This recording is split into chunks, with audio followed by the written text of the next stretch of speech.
you know, we have been around for a long time, and we have seen this. And I think it's our responsibility as citizens of Stanley to hold the board, whoever they may be, to account that we don't get what we don't want. And I think that's got to be the, you know, well, we will be led by what the endorsements tells us in accordance area. So we will listen to the community, and that is what we will bring forward. Now, do you have your representative that we'd like to put on the board? Because I would love to get it on the chart. It won't be on the board tonight, because obviously we have got the councillors. Are you voting on that tonight? Well, there are a couple of councillors who are not here this evening. In fact, there are several councillors who are not here this evening, so we need to be able to have that opportunity to vote. So we may do, I think it will be sent to you very shortly. Yeah. Because we wanted to get things up on our web page as soon as we can, and then start recruiting the board members. Okay. Thank you. Thank you very much. And thank you for your help. Thanks, June. The Blitton colleagues.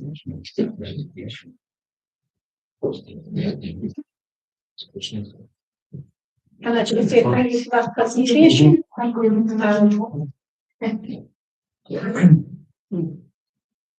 We move on to item 9 on the agenda. If any of our partners wish to leave, please feel free. No, we're not going to hold you to it. Oh, yeah. Thank you.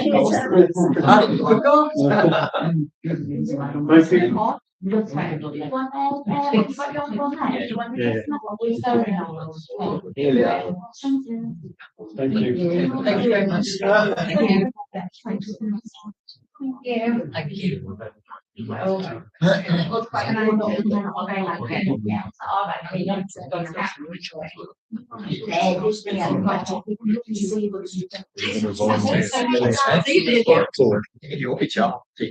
just at the moment just trying to get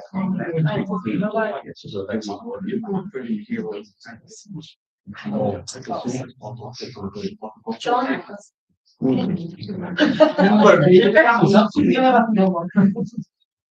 So, talk for England, John, I love the graduates on the talk for England. We move on to item 9, flags. So We have received a response from DCC. Yeah, so we did get a response back regarding the letter that you sent in about the flags. So we had a response back from Highways, which was that on 3 points. So 1, no permissions were requested or given for the installation of flags on lighting columns or the street furniture in the Stanley area. 2, the street lighting policy is currently being reviewed and updated. And number 3, the council will only remove those flags attached to owned assets if they pose a danger to highway users. So I have sent that response to the resident that requested the information. Did that answer what? Everything else? I don't think it answered it particularly well. I think it's far too brief in my opinion.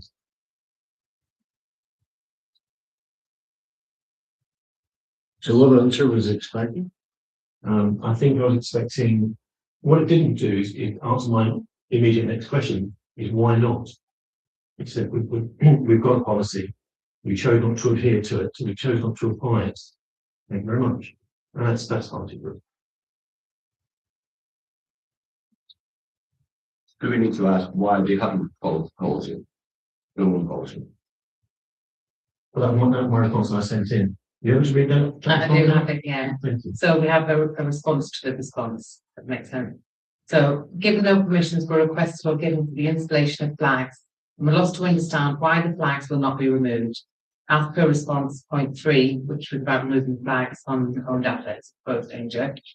As their installation is in breach of the policy and ask for a reason for this. Surely a policy is in place for a reason, and Durham County Council are negligent in their duty to enforce all policies, else why have them? It makes me wonder if any of the policies are being actively ignored.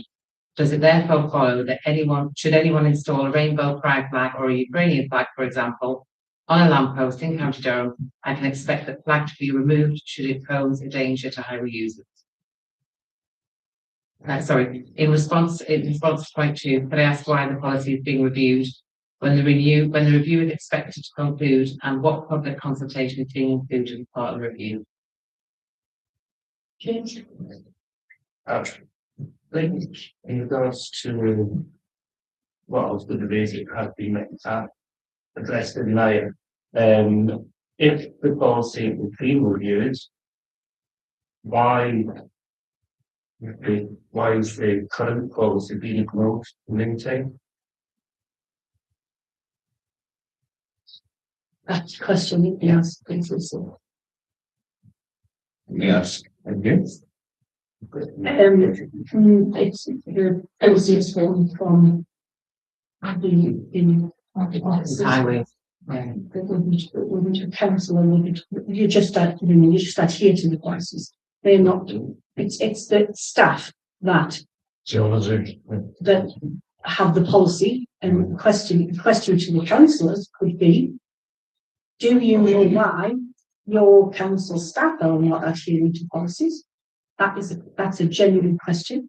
Now, I'm not sure whether any councillors will be able to answer that question tonight, but it is a question you could pose to the county councillors and to pose to the officers.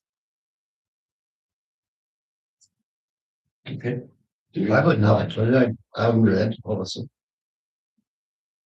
I've read Why the policy. the staff aren't following the policy? So that would go to your head of service. So you would go and ask your head of service, why are your officers not following the policy? And I don't think there's another way when because at the end of the day, the answer isn't satisfactory to the gentleman who has asked the question. And we know that the policy isn't being adhered to. The question to the head of service is, why are your officers not on? And then it's the head of service to hold his staff to account. And if all fails at that point, and the gentleman still isn't happy, we write to John Hewitt and ask John Hewitt why his senior officers are not holding his staff to account. It's exactly what we as councillors should be looking at the officers or not adhering to our policies. Absolutely. That we have set in place, and it's even on the agenda today. It's a big question that needs to be asked them. If they're not following the policies, why not? Are you happy that we? The flag policy quite clearly states that it's down to the risk. I'm reading the policy here as we said, and it's down to the risk of it. If it has no risk, it will not be removed. Well, in the letter that was sent, actually in the reply, the policies state that permission needs to be granted. No, it says. I'm sorry. I'll let you speak. Can I just finish addressing the point, please? Thank you. The policy states that permission must be sought to put anything up on council properties. The lights, lamp posts, they're all dealt with by highways. That's council property. Regarding the flag policy, that doesn't change. Not if I go outside and put a sign up on a lamp post, and I haven't got permission, I'd be held. I'd be held accountable for that. I'd be asked why I've done that. As an officer, the council going out and doing it, they need to be adhering to their policies. They are adhering to the policy. They're not. Flag policy is different to. I'm reading the flag policy. There's here. So just a second. Just stop. The flag policy is different to the lighting policy. We're talking about flags on lampposts. That's the lighting policy. That's to do with the column, the safety of the column, and the safety of that. There is a policy. It's very clear. Gentleman is not happy with the response that we have been given. it is our responsibility to go back to the county council, because one of our constituents is asking us to get an answer that he is happy with. If he's not happy with that answer, then we will go back to the council on this gentleman's behalf and try to obtain the answer that we want to obtain, that the gentleman wants us to obtain. Gentlemen. I was going to point out that several of the parish councils around the Pelton area have to request permission to put up the land post copies for Remembrance Day. And we're holding ourselves accountable in order to remember our veterans. Why isn't the rest of the community being held accountable for their actions as well? Yes, Brian. I go to church and I have a lot of people that are a lot older than us in the 90s who fought during the war for that flag, right? If it wasn't for them, we'd have a swastika or a red flag for the Japanese, you know? I think it's quite disappointing that people object to it, but it's not interfering with anything. And I just say I didn't object to the flag. I objected to people not adhering to the policies that our council has set out. Well, Chair, what is the argument? What is the The problem? county council has a policy that it has not adhered to. The things adhering to the policy. The policy is here in black and white on the internet, and it clearly states flag policy. But they're talking about the lighting. Right, Chair, can you write your letter and we can move on? Otherwise, Yes. it's going to be here until Tuesday. Yeah, he's going to respond. Yeah, there's a match on. I said, Yeah. sorry, that was sarcasm. That was Oh. I know only 2 others are not Oh, sure. well. So, if you're okay with that, we'll write back to the county council and try to, Yes, you know. We move on to item 10, which is public participation. Are there any questions from the public tonight on the agenda?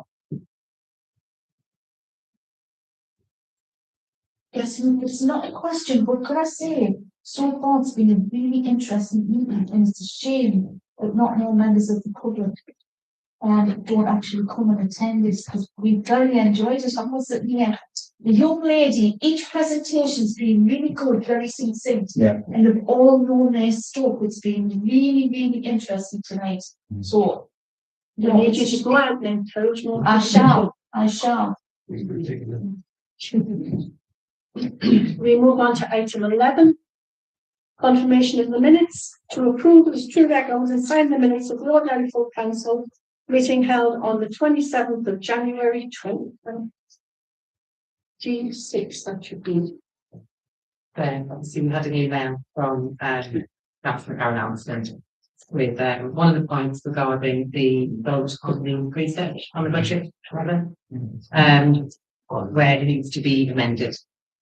So, I think the confusions come when you watch back on the video, you can't see the hands up. So Yes, the video skips on. yeah, so I think we'll probably do sort of more obvious hands, if that makes sense. But that'll be amended for the next. so are we going to say what the amendment is? Probably changing. Yeah, we'll be amending it to. An abstention to an against. Yes. Yes. There's also item 319 as well. On the minutes. When I did the update from the county councillors, it's just to say that the parking at home bargaining site in Stanley has increased to 2 hours. It's that it's going to increase to 2 hours. So I haven't actually got the date. Oh, Yeah. Just in case anybody thought to. Yeah. So with those amendments, can you read the minutes?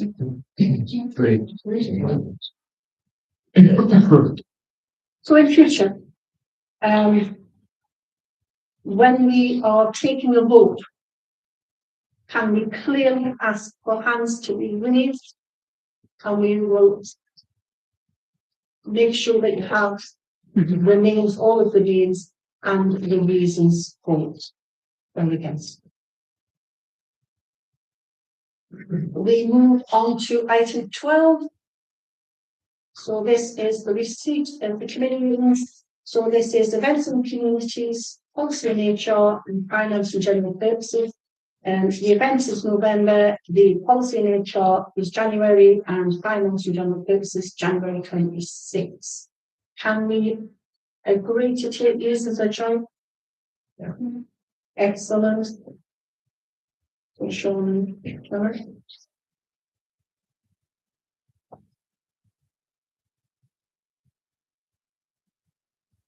We all agree? Agree. Excellent. We move on to item 13, accounts and bank reconciliation. So we have schedule of payment, attachment C, schedule of receipt, attachment D, and bank reconciliation and bank balance, attachment D. But we are asked to note the attached information. Can we all agree? Yeah. Excellent. We move on to item 14, the Christmas tree and beacon site. James, is that down to you? Yeah, just a very quick update there. I can't remember which committee it was, but I was asked to go and have a look at what we discussed, looking at planting a real Christmas tree.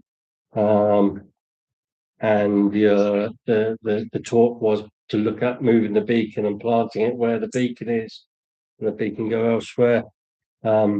Just to update you, done a lot of research at the beacon site. The ballast that's used to hold the beacon in is specialised. It wouldn't be appropriate for us to remove that ballast. It would cost extreme amounts of money to move the beacon. So it would mean moving the ballast, moving the beacon.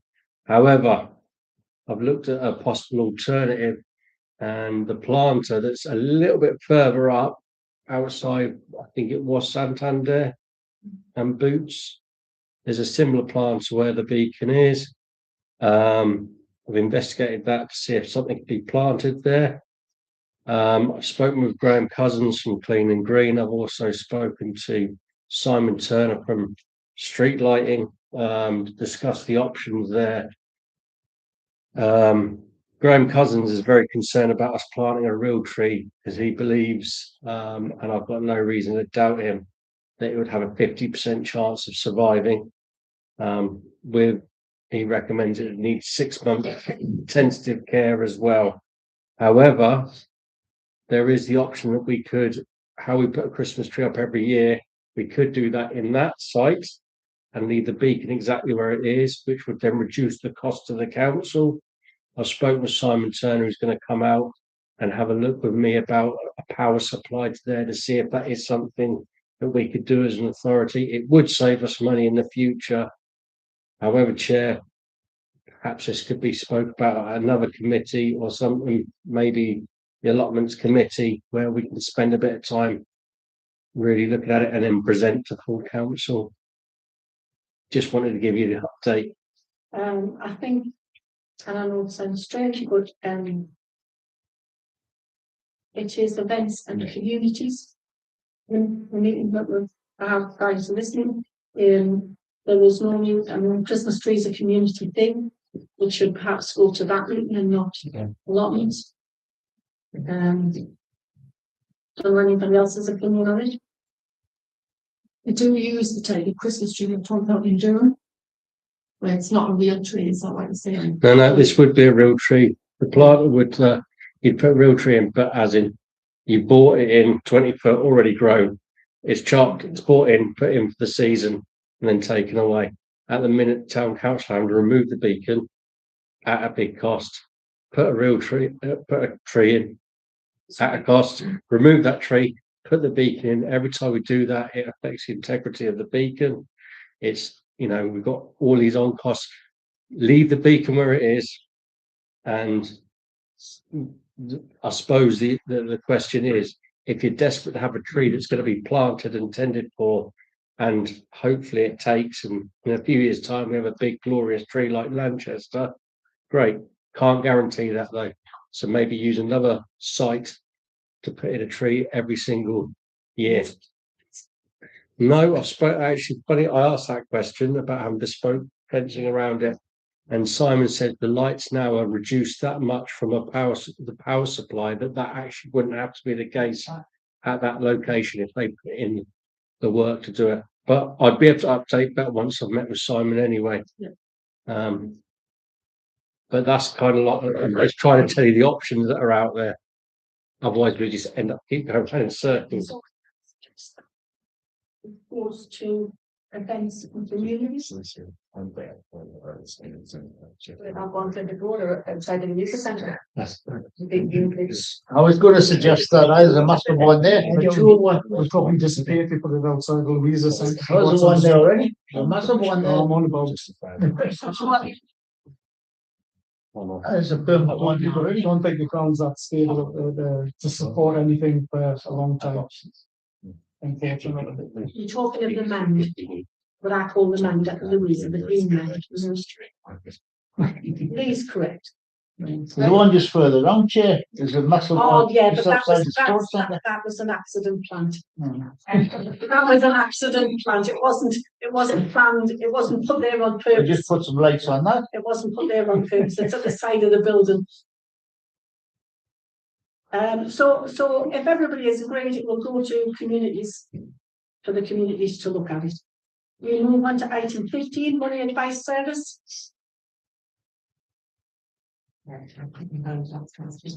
I was going to say, yes, sorry, I forgot I was here. She's the football match.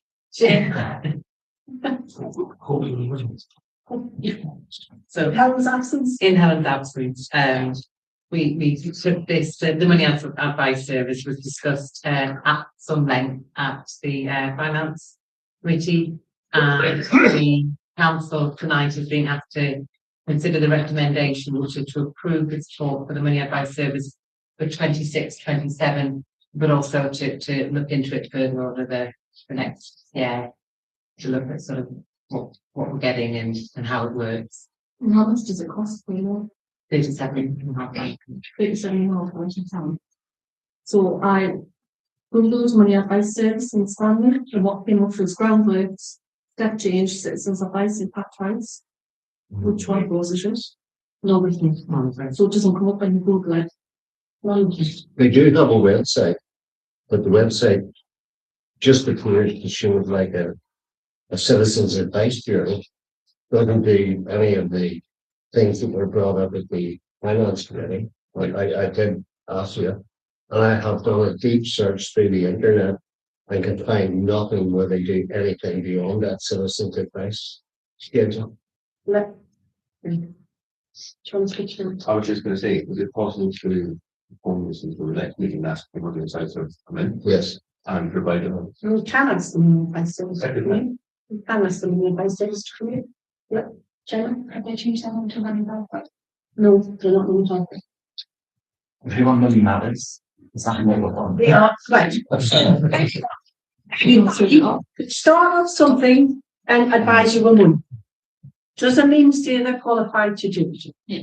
So money advice, County Durham, has qualified people who will attend tribunals and can write off some of your debt, all manner of things that lots of money, whatever they choose to call themselves, cannot do.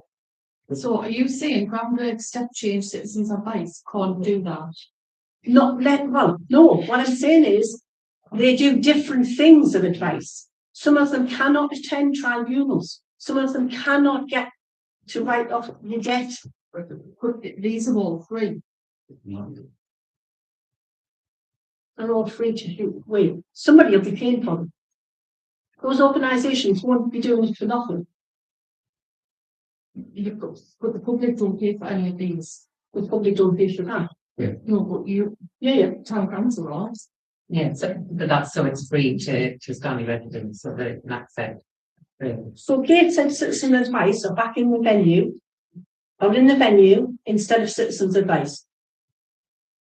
So somebody is paying the Gateshead Citizens Advice to be in the venue. You are? Durham money advice, sorry. Durham Money Advice or the people that we do for. Yeah. Yes, Brian. I'm really struggling with this one. I'd love to be able to support something like that, but no matter how much I dig into it, I can find nothing where they take free tribunals, they bring solicitors or barristers along. There's absolutely nothing on their website. It's a marvelous thing if they can do that, but why the hell are they highlighting it in their website? And that's where my doubt and my concerns come in. What are we giving 37,000 to if it's just more than a glorified citizen's advice? James. They have been in to full councils on a number of occasions. It's not just we're paying them for that, it's to help run it. You're saying, what you're saying there is you can't find anything straight away on Google. Citizens Advice County Durham. We've got TIDA, we've got Durham Money Advice Centre, which is part of. Durham Money Advice. Yes. What we can Yeah. in the venue. Right. But Durham Money Advice still doesn't employ barristers or solicitors. We won't. Well, you just said we take it to the tribunal. You can't- Yeah. you don't need. You don't need barristers, it's money tribunal, it's a financial tribunal. Right. So they can get some of your debt written up. And yes, step change can do that, but it isn't every money organisation that can do that. So do we have stats for how many people? Yes. Yeah. Stanley and things like that? Yeah. Do you have any concrete? Yes. Yes. Yes. I mean, I've no, don't get wrong, I have no objections to it. I'm just trying to understand it. They normally tell us the number of clients, the amount of money.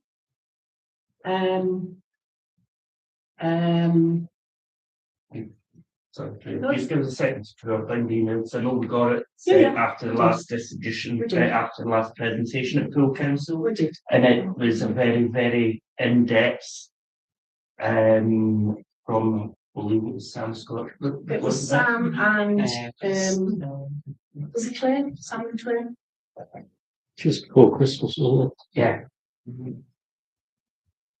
And I'm just asking, rehashing the conversation that happened at the finance committee. No, because I take it that as gospel, that's what it was, but I can't find enough information to see where we're getting money from on it. This is probably a no legal warning, but given that we're in a point right now, I don't want to hold the meeting up any longer. We've got a presentation from September 2024, the Stanley Advice Hub, the Citizens Advice, Food Bank, ATUK, Community Money Advice, County Durham, Durham Welfare Rights Service, Employability Durham, Home Group. They've written off, they've helped 567 clients write off £415,000. They've helped administer food bank vouchers, fuel vouchers. They've helped,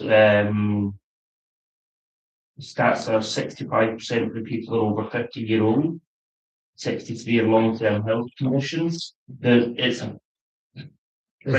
everyone or Stanley Web or can I look back at that in the record?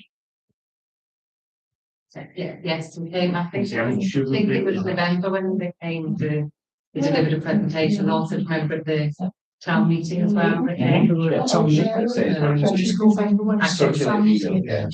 that way we'll be informed. Yeah. We've also this one. Yeah. Yeah, I mean, I don't want to hold anything up. I just want to understand if we're getting value for money out of this.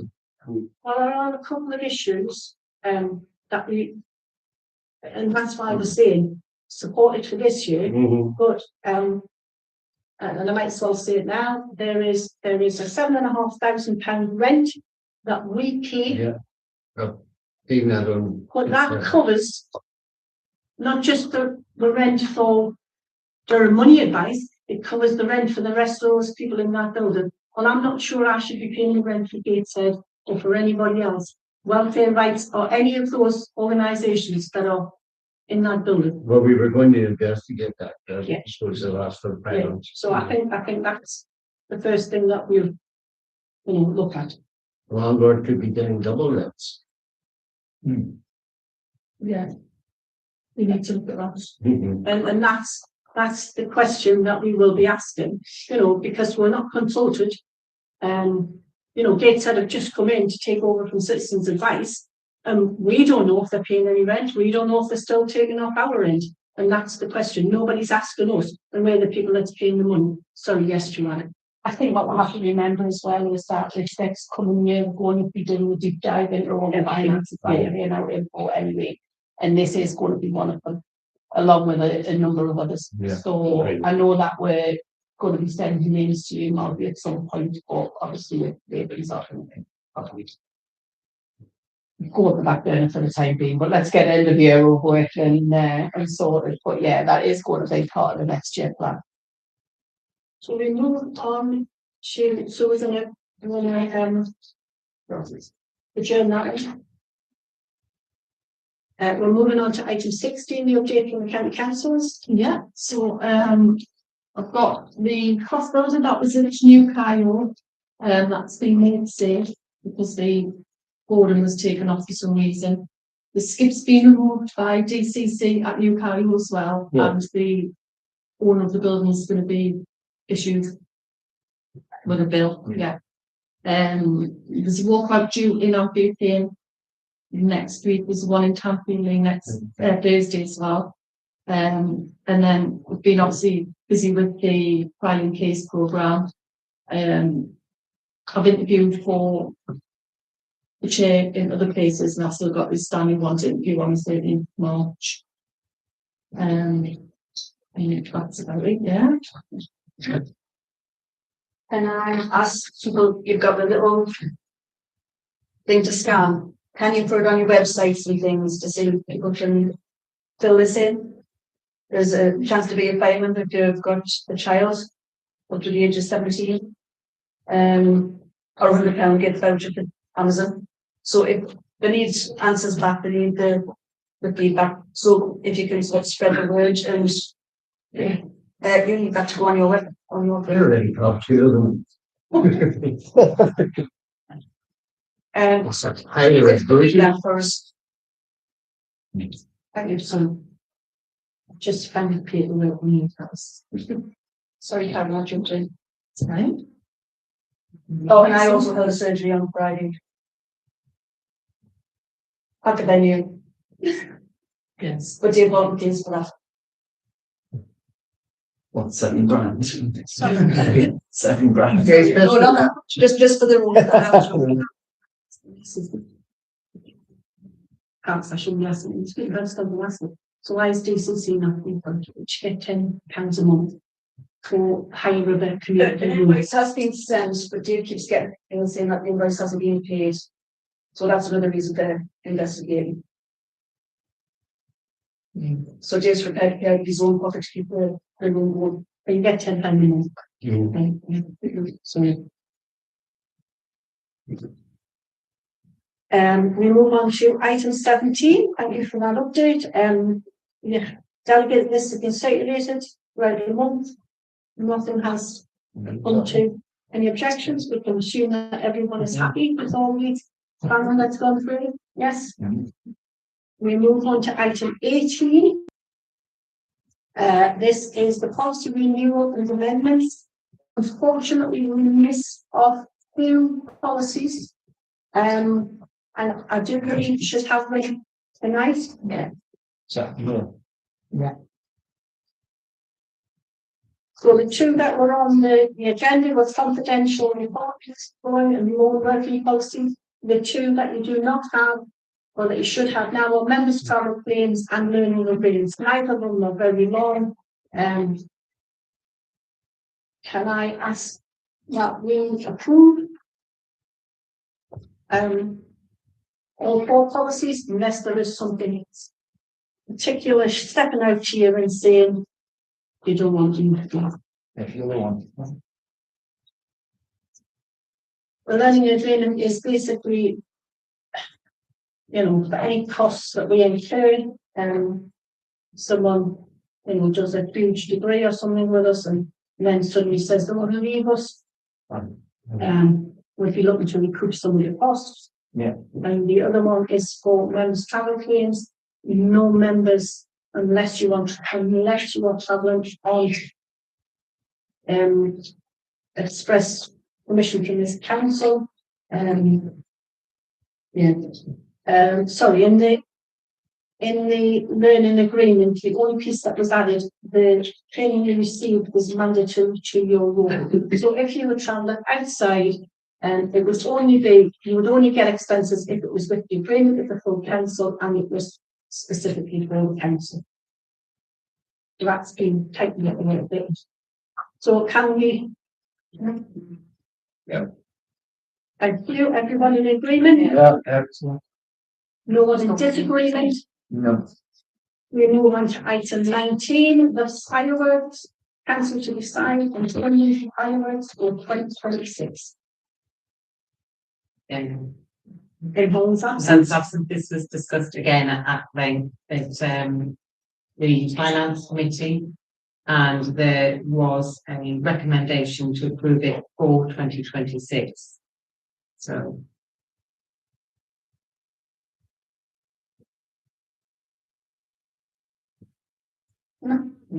Because I think we discussed this at one of our earlier meetings, didn't we? Yes. We were gonna What put it discussed for then? this year and consider it every following year. Yes.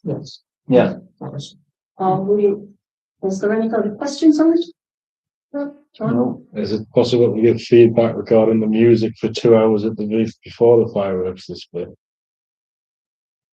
God awful was the. Take it one year,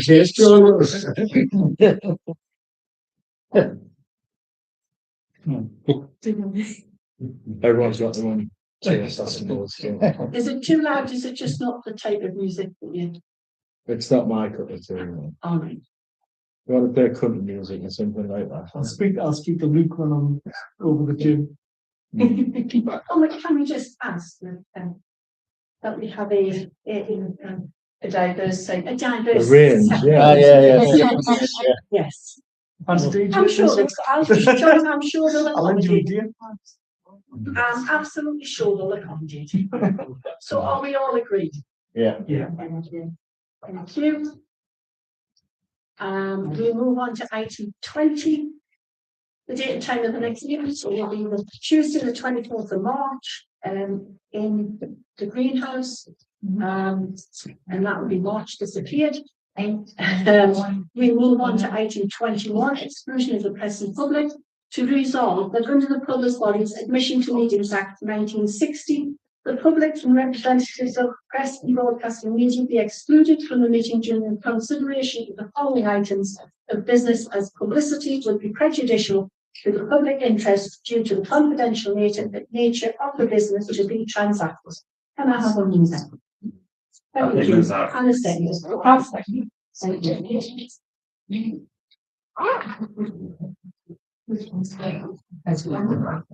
you.